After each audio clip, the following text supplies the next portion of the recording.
habang rumaragas ang tubig. Ayan. Sa Marikina River to, guys.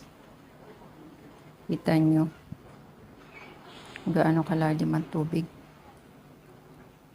Pati yung mga sasakyang pantubig nagkikisabay. Ayan naman si PBBM. Nasa Malanday, Valenzuela. Saan yung evacuation center. Nagbisita siya kasama mga nakasakay sa truck. Ito naman sa Montalban, Rizal. Ayan. Kasama mga basura. Sa tulay ito.